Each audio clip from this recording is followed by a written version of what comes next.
Meu nome é Ifimo Kafou e venho de Umuavia, no estado de Abia, na Nigéria. Durante 11 anos, atuei como o que chamávamos de especialista em alvos dentro de uma poderosa rede de feitiçaria que operava por toda a região sudeste do país. Minha função era identificar cristãos que representavam a maior ameaça ao nosso trabalho e marcá-los para eliminação. Era eu quem decidia quem seria atacado, quem selecionava os alvos, e fui extremamente eficiente no que fazia. No entanto, havia algo que me incomodava profundamente durante toda a minha trajetória nas trevas: alguns cristãos simplesmente não podiam ser vistos por nós. Não estou falando em sentido figurado ou usando linguagem poética. Refiro-me a uma invisibilidade literal, espiritual. Quando examinava uma comunidade em busca de alvos, certos crentes simplesmente não apareciam em nosso radar. Tentar marcá-los para ataque era como tentar segurar fumaça com as mãos. Estavam fisicamente presentes, mas no plano espiritual, eram completamente ocultos à nossa visão.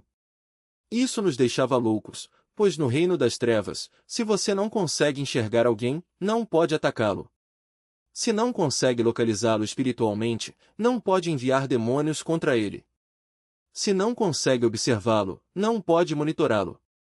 Esses cristãos invisíveis eram intocáveis, e por mais estratégias que usássemos, não conseguíamos romper sua proteção.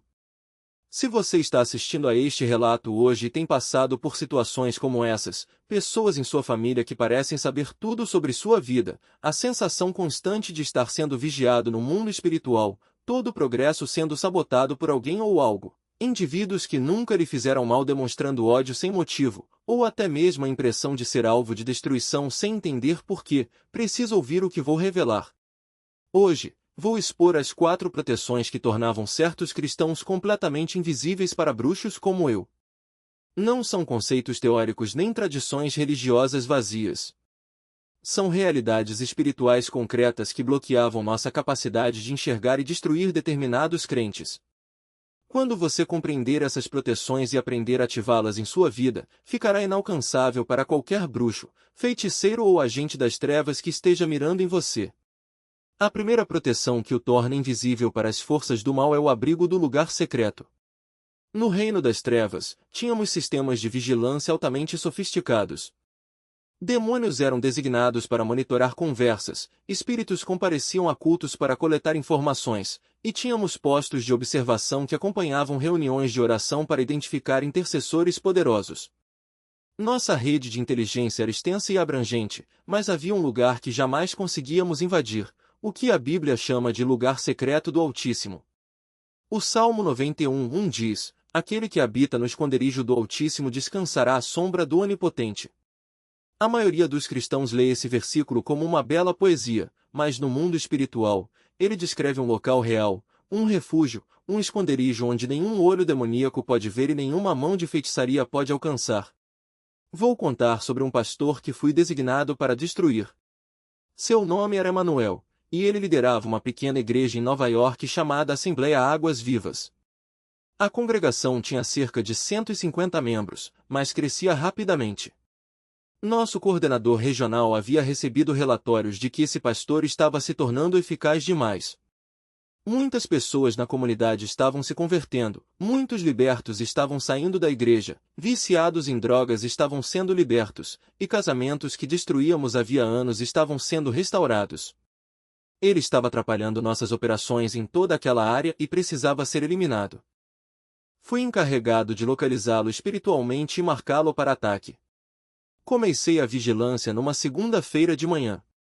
Enviei 3 espíritos de monitoramento à igreja dele. A missão deles era simples: localizar o pastor no plano espiritual, identificar suas fraquezas e retornar com uma estratégia de ataque. Eram espíritos experientes, que já haviam localizado centenas de alvos para mim antes. Mas voltaram confusos e agitados. Disseram que conseguiam ver o prédio com clareza, a congregação se reunindo para as orações matinais, até mesmo o banco onde o pastor costumava sentar e o púlpito de onde pregava. Porém, não conseguiam localizar o pastor em si. Ele estava fisicamente presente, dava para perceber isso no mundo natural, mas espiritualmente era invisível. Achei que fossem incompetentes e fui pessoalmente ao plano espiritual. Fiquei do lado de fora da igreja durante um culto de quarta-feira à noite. A adoração era poderosa, e eu conseguia sentir a atmosfera espiritual mesmo de fora. Examinei cada pessoa no prédio. Vi o líder de louvor, uma mulher de 40 e poucos anos com um espírito de orgulho fácil de explorar. Vi o chefe da célula, um homem com pecados ocultos que poderíamos usar para causar divisão. Consegui analisar o estado espiritual de cada membro da congregação. Mas quando procurava o pastor, não havia nada. Absolutamente nada. Era como se ele não existisse naquela dimensão. Eu via o espaço físico que ele ocupava, as pessoas olhando para ele, respondendo a ele, recebendo suas instruções. Porém, o homem em si era completamente invisível para minha visão espiritual. Durante 3 semanas, tentei de tudo. Abordei por diferentes ângulos espirituais, usei tipos variados de espíritos, inclusive alguns especializados em romper pactos espirituais fortes. Ataquei em horários distintos, imaginando que sua proteção pudesse variar conforme seu horário de oração. Tentei acessá-lo por meio de seus familiares, na esperança de encontrar uma brecha através de sua esposa ou filhos. Nada funcionou. O pastor Emanuel era totalmente invisível para mim. Quanto mais eu tentava e fracassava, mais frustrado ficava. Por fim, fiz algo que ia contra nossos protocolos. A infiltração física era considerada perigosa e desnecessária, já que a vigilância espiritual geralmente dava conta do recado. Mas eu estava desesperado para entender o que tornava esse homem diferente. Então, compareci à igreja pessoalmente, fingindo ser um visitante de outra cidade. Queria observá-lo de perto e descobrir a origem de sua proteção. Nos 3 domingos seguintes, descobri algo que mudou tudo o que eu sabia sobre guerra espiritual. O pastor Emanuel chegava à igreja todos os dias às 4:30 da manhã. Não apenas em ocasiões especiais ou durante períodos de avivamento, mas todos os dias, inclusive sábados, feriados e até mesmo quando estava visivelmente exausto. Ele entrava em uma pequena sala nos fundos, edifício da igreja. Uma sala que os membros chamavam de sala de oração, e ele trancava a porta por dentro.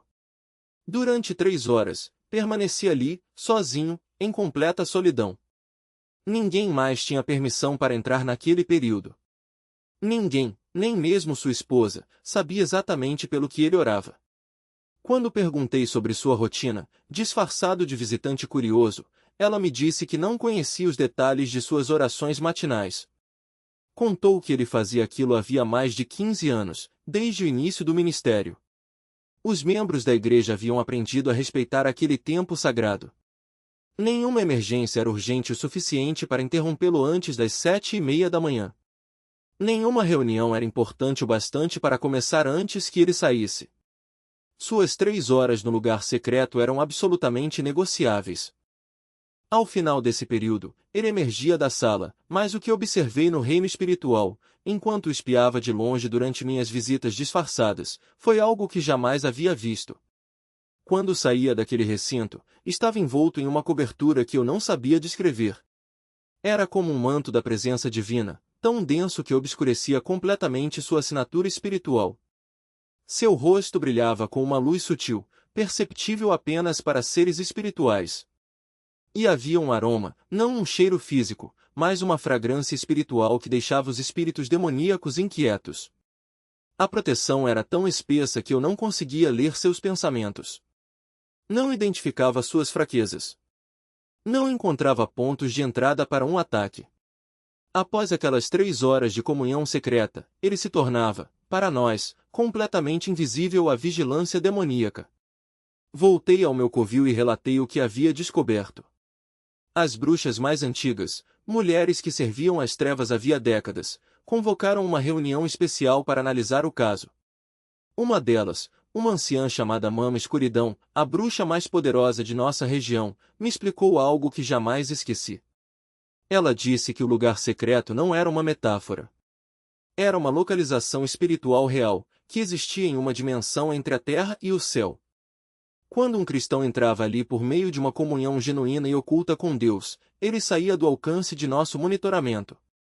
Explicou que nosso sistema de vigilância conseguia rastrear tudo o que acontecia no reino natural e a maior parte do que ocorria no reino espiritual. Mas o lugar secreto existia em uma dimensão completamente blindada ao nosso acesso. Também esclareceu por que a oração pública, mesmo quando poderosa, não gerava a mesma proteção. Quando um cristão orava em voz alta, mesmo que com intensidade, permanecia visível, pois suas atividades espirituais ficavam expostas à observação.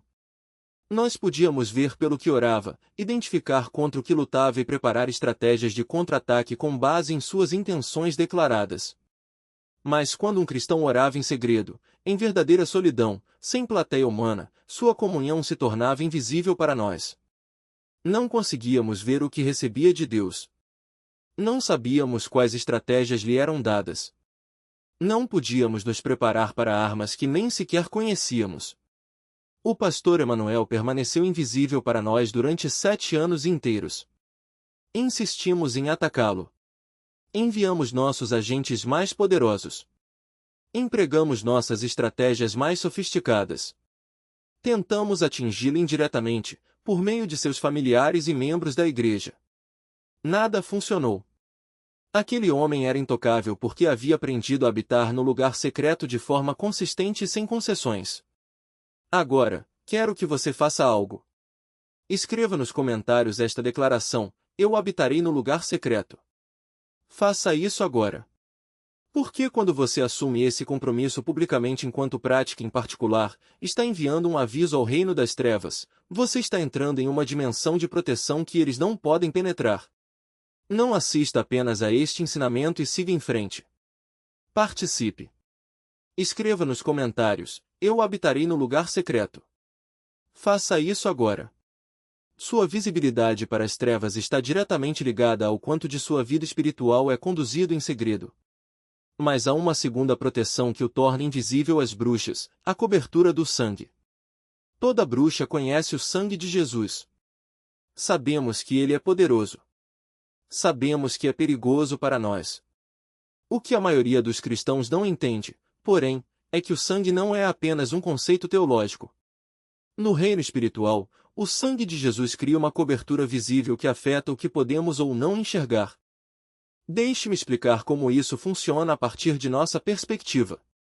Quando vasculhávamos uma comunidade em busca de alvos, víamos as pessoas de acordo com seu estado espiritual. Aqueles que viviam no pecado eram brilhantes e visíveis para nós, como luzes na escuridão.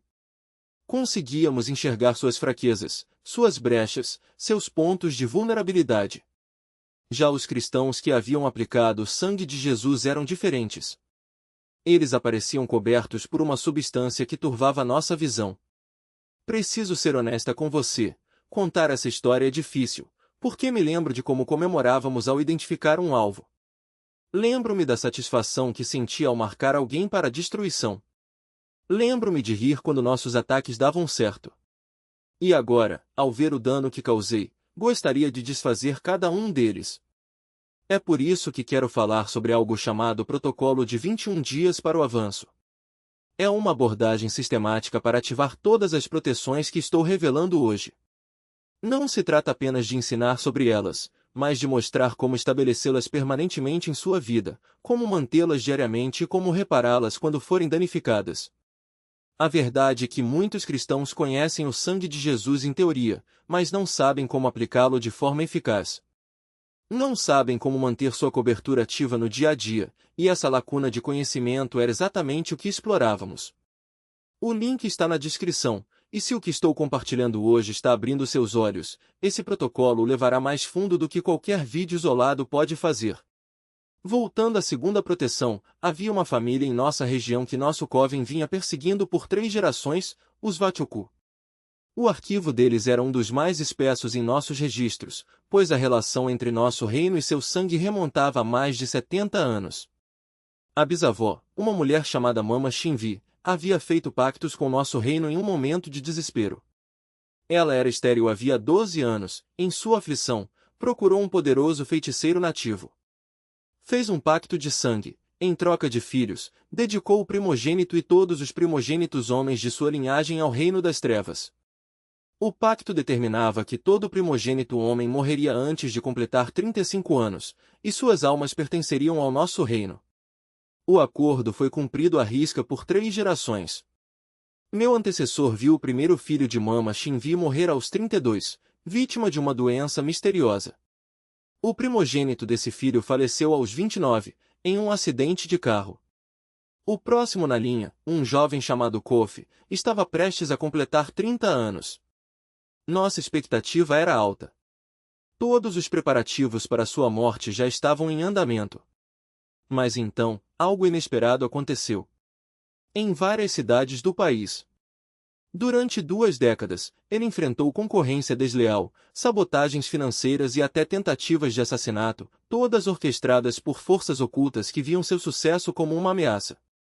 No entanto, algo extraordinário acontecia, nenhuma dessas investidas conseguia destruí-lo. Não porque ele fosse especialmente poderoso, mas porque, sem saber, havia acionado um mecanismo de proteção espiritual que o tornava invisível aos olhos de seus inimigos. Tudo começou com um sonho. Em 1998, no auge de uma crise financeira que quase levou sua empresa à falência, Chief Okai sonhou com um ancião vestido de branco que lhe entregava uma chave de bronze e dizia: "Esta chave abre a porta da provisão, mas só funcionará se você der o dízimo de cada remessa que chegar ao seu armazém antes de pagar qualquer outra despesa." No sonho, o homem explicou que, se ele obedecesse, nenhuma maldição lançada contra seus negócios teria efeito, e seus inimigos não conseguiriam localizá-lo no reino espiritual. Okai acordou intrigado. Na época, ele já era dizimista, mas não com a precisão que o sonho exigia. Na manhã seguinte, ao receber um carregamento de mercadorias avaliado em 12 milhões de nairas, ele separou o dízimo, 1,2 milhão, antes mesmo de pagar os fornecedores, os funcionários ou as contas pendentes. Foi um ato de fé, pois naquele momento ele não tinha dinheiro para cobrir todas as despesas. Mas, para sua surpresa, no mesmo dia, um cliente antigo que havia sumido por anos apareceu e pagou uma dívida antiga de 3 milhões, cobrindo exatamente o que faltava. Nos meses seguintes, Okai manteve a prática. Toda vez que uma remessa chegava, o dízimo era separado imediatamente, independentemente das circunstâncias. E, a cada vez, algo sobrenatural acontecia, ou um pagamento inesperado chegava, ou um negócio que parecia perdido se concretizava, ou uma dívida era perdoada. Mas o mais impressionante era o que ocorria no mundo espiritual. Anos depois, durante uma sessão de consulta com um sacerdote tradicional que havia sido contratado por um concorrente para amaldiçoá-lo, o homem voltou pálido e confessou: "Não consigo encontrar você. Procurei seu nome nos registros espirituais, invoquei seus ancestrais, consultei os oráculos, mas é como se você não existisse. É como se estivesse escondido atrás de uma cortina que não consigo atravessar." O sacerdote, frustrado, devolveu o dinheiro e avisou ao cliente: "Este homem está protegido por algo maior do que nós. Não adianta tentar destruí-lo." O que Okai não sabia era que sua obediência específica havia ativado um escudo espiritual chamado cobertura de invisibilidade profética. No reino espiritual, quando uma pessoa recebe uma instrução direta de Deus, não uma sugestão genérica, mas uma ordem clara e detalhada para uma situação específica, e a cumpre sem questionar, algo muda em sua assinatura espiritual. É como se uma camada de proteção fosse aplicada sobre ela, tornando-a indetectável para forças hostis. Não é uma proteção passiva, como a de um escudo comum, mas uma que distorce a percepção dos inimigos. Para as bruxas, feiticeiros e espíritos malignos, a pessoa simplesmente não está lá. Eles podem até saber que ela existe no mundo físico, mas quando tentam localizá-la no plano espiritual, é como procurar uma agulha em um palheiro que não existe. Essa proteção não é automática.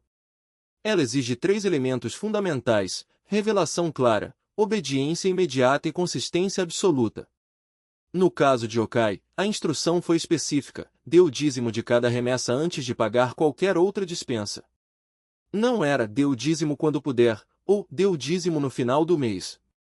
Era uma condição temporal exata. E ele a cumpriu, mesmo quando parecia irracional.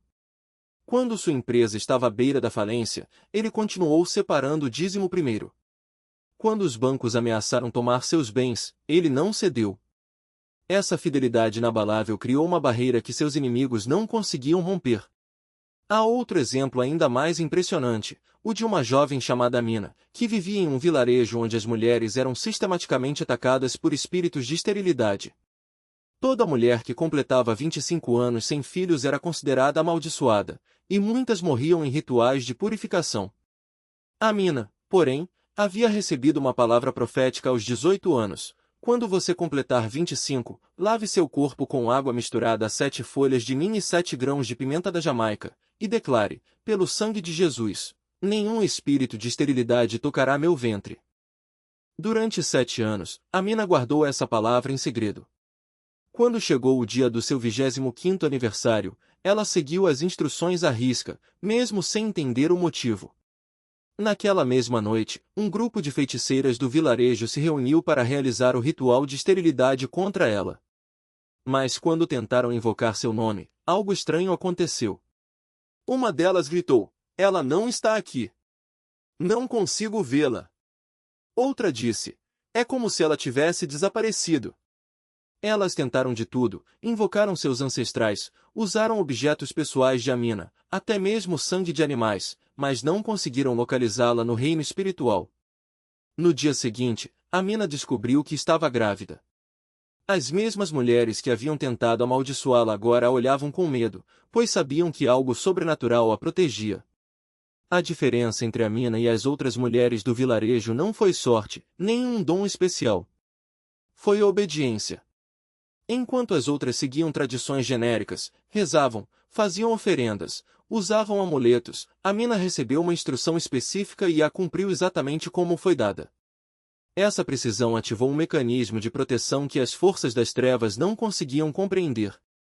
Para elas, Amina havia se tornado uma anomalia, uma exceção que não se encaixava em nenhum padrão conhecido. Se você está lendo isso e reconhece que há padrões de destruição em sua vida, doenças que se repetem, fracassos que parecem persegui-lo, tragédias que se abatem sobre sua família geração após geração, saiba que a solução não está em rituais genéricos ou em orações vagas. A proteção que quebra maldições ancestrais e torna você invisível aos seus inimigos é ativada quando você ouve a voz de Deus com clareza e obedece sem hesitação. Pode ser algo simples: não coma carne sacrificada a ídolos, dê uma oferta específica neste dia, não assine este contrato, fique em silêncio durante esta reunião. O que importa não é a grandiosidade da instrução, mas a precisão com que você a cumpre. Lembre-se, no reino espiritual, as forças das trevas operam com base em padrões. Elas conhecem as fraquezas humanas, os pontos de vulnerabilidade, os momentos em que estamos mais suscetíveis. Mas quando você quebra o padrão, quando obedece a uma instrução divina que elas não esperavam, você cria uma brecha em seu sistema de ataque. Elas não sabem como lidar com isso. É como se você tivesse mudado as regras do jogo no meio da partida. Portanto, se você quer ativar essa proteção em sua vida, comece hoje. Peça a Deus que lhe dê instruções claras para sua situação específica. Não aceite respostas vagas. Se ele disser dê R$ 500 para aquela pessoa, dê. Se ele disser não vá àquela festa, não vá. Se ele disser fique em jejum por 3 dias, faça isso. E quando obedecer, faça-o com a certeza de que, no mundo espiritual, uma cortina está se fechando ao seu redor, tornando-o invisível para aqueles que querem lhe fazer mal. Porque a obediência não é apenas uma virtude, é uma arma. E quando usada corretamente, ela pode salvar sua vida.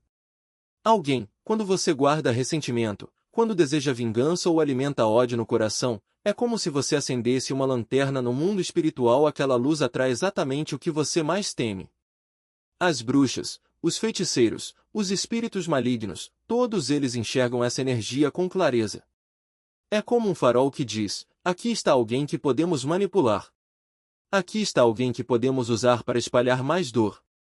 Mas quando você escolhe amar seus inimigos, quando perdoa aqueles que o feriram, quando abençoa quem o amaldiçoou, algo extraordinário acontece. No reino espiritual, essa atitude gera um tipo de escuridão estratégica. Não uma escuridão maligna, mas uma sombra protetora, como se você estivesse envolto em um manto que torna suas emoções e intenções invisíveis para as forças das trevas. Elas simplesmente não conseguem localizá-lo, Porque o amor genuíno não emite frequência que elas possam rastrear. Lembro-me de um caso que estudamos por anos. Havia um pastor em Lagos que tinha todos os motivos para odiar seus perseguidores. Sua igreja havia sido incendiada 3 vezes. Sua família fora ameaçada. Ele mesmo sofrerá agressões físicas. Mas em vez de retaliar, ele fez algo que nos deixou perplexos: começou a orar pelos seus inimigos. Não apenas em palavras, mas com ações. Quando descobriu quem estava por trás dos ataques, enviou-lhes presentes. Quando soube que um dos líderes da oposição estava doente, visitou-o no hospital. Quando um dos seus maiores críticos perdeu o emprego, ofereceu-lhe trabalho na igreja. No início, achamos que era uma estratégia humana, uma forma de desarmar os adversários. Mas então percebemos que não era isso. Ele não estava fazendo aquilo para ganhar vantagem. Ele estava fazendo porque acreditava que era o que Deus queria. E foi aí que entendemos por que nossos ataques contra ele nunca funcionavam. Toda vez que tentávamos atingi-lo com calúnia, as pessoas simplesmente não acreditavam. Quando tentávamos criar divisões em sua igreja, os membros se uniam ainda mais. Quando lançávamos maldições sobre sua saúde, ele se recuperava de forma inexplicável. Uma das nossas bruxas mais experientes, uma mulher que havia destruído ministérios inteiros com suas artes, confessou em uma reunião: "Não consigo tocar nele. É como se ele estivesse protegido por uma parede de água. Tudo o que lançamos contra ele se dissolve antes de chegar perto." E ela estava certa. O amor genuíno cria uma barreira que as forças das trevas não conseguem penetrar, porque elas não têm referência para lidar com algo tão puro. Mas aqui está o detalhe crucial: esse amor não pode ser fingido. Não adianta dizer "eu perdoo" enquanto o coração ainda ferve de raiva. Não adianta abençoar alguém com os lábios enquanto a mente planeja vingança. O mundo espiritual percebe a diferença. Se o perdão não for sincero, se o amor não for genuíno, a proteção não funciona. É como tentar apagar um incêndio com gasolina. Então, como você aplica isso na prática? Comece identificando as pessoas que mais o magoaram. Pode ser um familiar, um colega de trabalho, um ex-amigo. Não precisa ser alguém que o atacou diretamente. Às vezes, o ressentimento mais profundo vem de pequenas ofensas acumuladas ao longo dos anos. Agora, faça uma escolha consciente: decida perdoá-las. Não espere sentir vontade. O perdão não é um sentimento, é uma decisão. E depois, vá além. Ore por elas. Não uma oração vazia, mas peça a Deus que as abençoe de verdade. Se possível, faça algo prático para demonstrar esse amor. Um gesto simples, como um bilhete, uma ligação ou um ato de serviço, pode ser o suficiente para quebrar a cadeia espiritual que o mantinha visível para seus inimigos. Lembre-se, as forças das trevas se alimentam de ódio, de divisão, de conflitos não resolvidos. Quando você escolhe amar, está cortando o suprimento delas.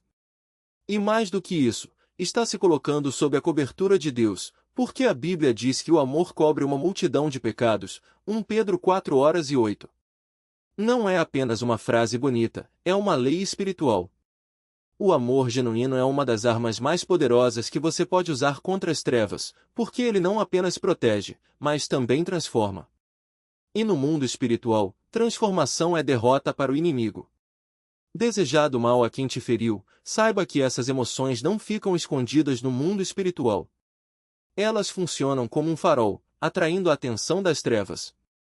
Quando você alimenta mágoa, ódio ou desejo de vingança, está, na verdade, abrindo uma porta para que forças malignas se aproximem.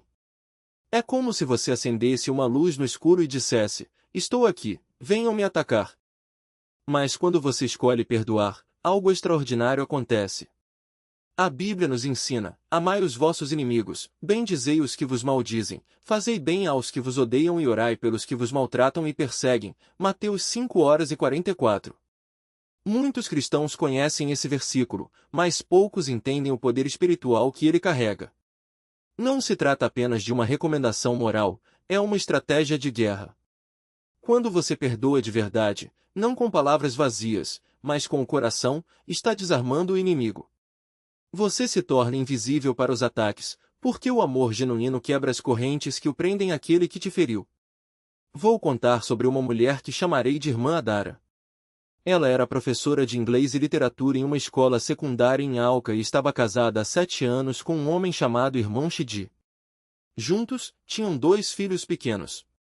Aos olhos de todos, a vida dela parecia estável, uma casa modesta, mas confortável, uma renda segura, filhos saudáveis e uma comunidade cristã forte.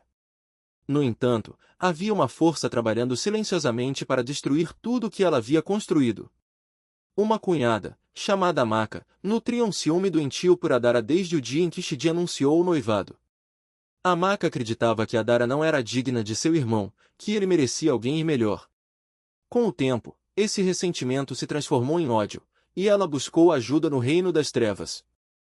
Procurou um poderoso feiticeiro em um estado vizinho, alguém com quem já tínhamos contato, e pagou uma quantia considerável, mais de 200.000 nairas, para que 3 objetivos fossem alcançados. Primeiro, destruir o casamento de Adara. Segundo, fechar seu ventre para que não tivesse mais filhos. E, por fim, matá-la. Nosso coven foi contratado para executar esses ataques, e eu fui designado para coordenar a operação, dada minha experiência em destruição de famílias. Começamos com o método padrão, semeamos confusão no casamento. Plantamos suspeitas na mente de Shidi, fazendo-o acreditar que Adara escondia segredos. Provocamos brigas por motivos banais, transformando discussões simples em conflitos sérios. Criamos problemas financeiros, bloqueando fontes de renda e aumentando despesas. Atacamos sua saúde, causando dores de cabeça persistentes e fadiga, o que a deixava irritada e difícil de conviver. Atacamos seus filhos, fazendo-os se comportar mal para que ela parecesse uma mãe negligente. E, por fim, atacamos seu ambiente de trabalho, gerando conflitos com colegas e problemas com os alunos. Tudo corria conforme o planejado. Em 3 meses, o casamento estava à beira do colapso. Shidi já dormia em outro quarto, mal conversavam, e o divórcio era discutido abertamente. Mas então, algo inesperado aconteceu. Adara descobriu o que a cunhada estava fazendo. Um parente que havia presenciado uma das visitas de Amaka ao feiticeiro contou tudo. Mostraram-lhe fotos dos rituais e detalhes dos pagamentos. Ela soube exatamente quem a estava atacando e por quê. Esperei pela reação típica: raiva, desejo de vingança, planos de retaliação, busca por proteção em outros feiticeiros. Essas reações eram comuns e nos beneficiavam, pois abriam novas brechas para ataques. Mas Adara fez algo que nos surpreendeu, inclusive a nós, do reino das trevas. Em vez de revidar, em vez de buscar vingança ou até mesmo confrontar Amaka, ela entrou em seu quarto, trancou a porta e começou a orar. Não foram orações de guerra espiritual contra o inimigo. Não foram súplicas para que Deus punisse Amaka.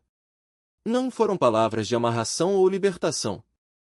Ela orou pedindo bênçãos para sua inimiga. Eu a ouvi dizer: Senhor, eu perdoo minha cunhada. Liberto-a de toda dívida que tem comigo e peço que o Senhor a abençoe. Abençoe sua mente, suas finanças, seu casamento, seus filhos. Salve-a, Senhor. Livre-a das trevas em que entrou. Mostre-lhe o seu amor e a sua misericórdia. A princípio, achamos que era apenas teatro religioso. Já tínhamos visto cristãos fingirem perdoar enquanto guardavam amargura no coração. Esses eram alvos fáceis, porque suas orações visíveis contradiziam suas emoções invisíveis. As palavras diziam perdão, mas o coração gritava vingança, e nós trabalhávamos com o coração. Mas Adara era diferente. Nos dias seguintes, monitorei-a de perto, procurando sinais de raiva oculta, desejo de revanche ou qualquer sentimento negativo. Não encontrei nada. Ela realmente perdoara. Amava, de verdade, aquela mulher que tentava destruí-la. Queria o bem de Amaka não por obrigação religiosa, mas por um desejo genuíno do coração. E então, algo estranho começou a acontecer. Nossos ataques começaram a ricochetear. Não apenas falharam, eles se voltaram contra quem os havia encomendado. O espírito de confusão que enviamos para destruir o casamento de Adara acabou atingindo o casamento de Amaka. Os problemas financeiros que criamos para Adara se transferiram para Amaka. Os ataques à saúde que lançamos contra ela passaram a afetar as pessoas que os haviam solicitado. Nunca tínhamos visto algo assim. Era como se o amor genuíno de Adara tivesse criado um escudo ao redor de sua vida, um espelho que refletia cada ataque de volta à sua origem. Tentamos de tudo para romper essa barreira. Intensificamos os ataques, convocamos espíritos mais poderosos, realizamos rituais adicionais. Nada funcionou. Cada investida ricocheteava, e quanto mais atacávamos, mais Adara era abençoada, e mais a maca era destruída por suas próprias más intenções. 8 meses depois, a maca estava em ruínas. Seu casamento havia desmoronado, seu negócio falido, sua saúde deteriorada. Enquanto isso, Adara prosperava como nunca. Mas o que mais nos impressionou foi o que aconteceu quando a maca atingiu o fundo do poço. Quando estava doente, abandonada e desesperada, foi Adara quem estendeu a mão. Levou comida, dinheiro, conforto. Oraram juntas. Adara demonstrou amor e compaixão genuínos por sua inimiga. E então, a maca quebrou. Confessou tudo, cada ritual, cada pagamento, cada intenção maligna. Entregou sua vida a Cristo ali mesmo, em seu leito de hospital. E o feiticeiro que realizava os rituais morreu em circunstâncias misteriosas. O amor genuíno de Adara não apenas a protegeu dos ataques, ele destruiu toda a operação contra ela e redimiu a própria pessoa que havia sido sua inimiga. Se você tem guardado mágoa de alguém, se há amargura em seu coração por quem te feriu, se ainda alimenta pensamentos de vingança, cada instrução divina que receber, não importa quão pequena ou estranha possa parecer. Se Deus disser para esperar, eu esperarei. Se Ele mandar mudar de direção, eu mudarei. Se Ele ordenar que fale ou cale, eu obedecerei sem questionar. Que cada passo meu seja guiado por sua voz, para que eu ande na sombra da sua proteção, invisível às estratégias do inimigo. E hoje, eu escolho amar meus inimigos. Não com um amor superficial, mas com um amor genuíno, que vem do coração de Deus. Eu perdoo aqueles que me feriram. Eu abençoo aqueles que me amaldiçoaram. Eu oro pela salvação daqueles que me perseguem. Que o meu amor seja um espelho que reflete cada ataque de volta à sua origem, para que a maldição não encontre lugar em mim. Que o ódio não tenha espaço em meu coração, pois sei que o amor é a arma mais poderosa contra as trevas. Pai Celestial, eu declaro que, a partir deste momento, estas 4 proteções estão ativadas sobre a minha vida. Que o meu esconderijo no lugar secreto seja impenetrável. Que o sangue de Jesus cubra cada área da minha existência como um escudo inquebrável. Que a minha obediência à tua voz me mantenha fora do alcance das armadilhas do inimigo. E que o meu amor pelos meus adversários quebre todo o ciclo de maldição e destruição. Eu me posiciono hoje como alguém que não pode ser visto, tocado ou derrotado pelas forças das trevas. Que nenhum feitiço, nenhuma maldição, nenhuma estratégia demoníaca tem efeito sobre mim.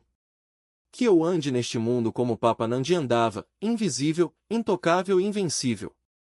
E agora, eu decreto e declaro, o inimigo não tem acesso à minha vida. Ele não pode me rastrear, não pode me prever, não pode me alcançar. Que cada tentativa de ataque seja frustrada, que cada plano maligno seja desfeito, que cada armadilha seja revelada e destruída. Eu estou coberto, protegido e selado pelo poder do sangue de Jesus. Que a partir de hoje, eu viva na plenitude da proteção divina, andando em vitória, paz e autoridade. Em nome de Jesus, amém. Sua voz ecoa mesmo quando não compreendo. Eu seguirei suas instruções, ainda que não façam sentido humano. Caminharei alinhado ao seu propósito específico para a minha vida. Que a minha obediência se torne uma sombra que me esconde de toda estratégia demoníaca. E, além disso, escolho hoje amar os meus inimigos. Liberto toda pessoa que já me feriu. Perdoo cada ataque, cada traição, cada palavra lançada contra mim. Abençoo aqueles que me causaram dor, oro por aqueles que me perseguiram. Peço que o Senhor os salve, os livre e lhes mostre misericórdia. Que o meu amor genuíno se torne um espelho que reflete cada ataque de volta à sua origem. Declaro que, a partir deste dia, sou invisível ao reino das trevas. Ele não pode me ver. Seus agentes não conseguem me localizar. Os espíritos das trevas não podem me rastrear. Estou escondido no lugar secreto, coberto pelo sangue, protegido pela obediência, guardado pelo amor. A todo espírito que tem me monitorado, eu o cego agora, em nome de Jesus. A todo demônio que tem me perseguido, eu o confundo agora, em nome de Jesus. A toda bruxa ou feiticeiro que tem me visado, eu desapareço do seu radar agora, em nome de Jesus. Sou invisível, intocável, protegido pelo Deus Altíssimo, em nome poderoso de Jesus. Amém. Se você orou essa oração comigo, algo mudou no mundo espiritual. Os sistemas que estavam rastreando você agora estão confusos. Os demônios que o observavam agora estão cegos. Para estabelecer essas 4 proteções de forma permanente em sua vida, aqui estão os passos práticos. 1. O lugar secreto comece amanhã. Acorde 30 minutos mais cedo que o habitual e encontre um lugar onde possa estar completamente sozinho. Não precisa ser por horas, como alguns servos de Deus fazem. Comece com 30 minutos, sem celular, sem distrações, sem ninguém por perto. Apenas você e Deus, em segredo. Faça isso todos os dias pelos próximos 30 dias, até que se torne um hábito permanente. 2. A cobertura do sangue toda manhã. Antes de sair de casa, reserve 5 minutos para aplicar especificamente o sangue de Jesus. Seja sistemático. Cubra-se da cabeça aos pés. Cubra cada membro da sua família pelo nome. Cubra sua casa, seu veículo, seu local de trabalho, suas finanças. Seja detalhado e minucioso. Faça isso todos os dias, sem exceção. 3. A obediência às instruções divinas. Peça a Deus que fale com você sobre uma área específica da sua vida. E quando Ele falar, obedeça imediatamente por completo, mesmo que não faça sentido. Comece com algo pequeno, se necessário, mas estabeleça um padrão de obediência radical que se torne o seu novo normal. 4. O amor genuíno pelos inimigos. Identifique a pessoa que mais o feriu. Aquela que você acha mais difícil perdoar. Nos próximos 30 dias, ore por ela todos os dias. Peça a Deus que a abençoe, a cure, a salve, a liberte. Faça isso até que seu coração deseje genuinamente o bem dela. Agora, faça uma última declaração. Vá até os comentários e escreva: sou invisível ao reino das trevas. Minhas 4 proteções estão ativadas hoje. Quando você escreve isso, não está apenas digitando palavras, está fazendo uma declaração legal no mundo espiritual. Está notificando a toda bruxa, feiticeiro e demônio que a sua temporada de visibilidade acabou. Antes de encerrar, deixe uma verdade com você. Por 11 anos, eu ataquei cristãos para destruí-los. Fui responsável por tanta dor, tanta perda, tanta devastação na vida das pessoas. Quando Jesus me salvou, não entendi por que Ele me daria uma segunda chance depois de tudo o que fiz. Mas Ele o fez. Ele me perdoou. Me libertou. E me deu a missão de passar o resto da minha vida fazendo o que antes fazia, expondo os segredos do reino das trevas. Cada vídeo que produzo é um ato de guerra contra o meu antigo reino. Cada revelação que compartilho é uma arma sendo colocada nas mãos dos crentes. Cada pessoa que aplica essas proteções é mais um alvo que o inimigo perdeu. Compartilhe este conteúdo com todos os cristãos que você conhece. Em algum lugar, há alguém que foi marcado para destruição. Alguém que não entende por que sua vida está sob ataque constante. Alguém que precisa dessas 4 proteções ativadas imediatamente. Você pode ser a pessoa que leva essa revelação até ele. Meu nome é Ifirmo Okafor. Passei 11 anos tornando cristãos visíveis ao reino das trevas, mas Jesus me libertou. Agora, dedico meus dias a ensinar os crentes como desaparecer do radar do inimigo para sempre. Deus o abençoe. Nos vemos no próximo vídeo.